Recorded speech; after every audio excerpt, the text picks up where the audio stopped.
ওকে দিয়ে একটা snacks item আলু টিক্কি, যেটি বাড়িতে খুব সহজেই বানানো যায়।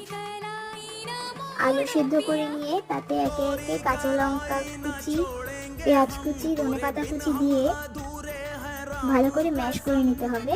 তারপরে একে একে সব গুঁড়ো মশলাগুলো দিয়ে দেবো, যেমন আমচুর পাউডার, জিরে পাউডার, হলুদ পাউডার, লঙ্কার গুঁড়ো, অরিগেনো, নুন আর অল্প একটু সামান্য আদা কুচি দিয়েছি, আর ময়দা একটুখানি দিয়েছি, লাস্টে একটু সস আর দিয়েছি সাথে কাসুরি মেথি। এবার এগুলোকে ঠিক মতো শেপ দিয়ে কিছুক্ষণের জন্য রেস্ট করতে যাবো। এই মধ্যে আমি ময়দা আর একটু নুন আর একটু জল মিক্স করে একটা ঘোল বানিয়ে নিয়েছি।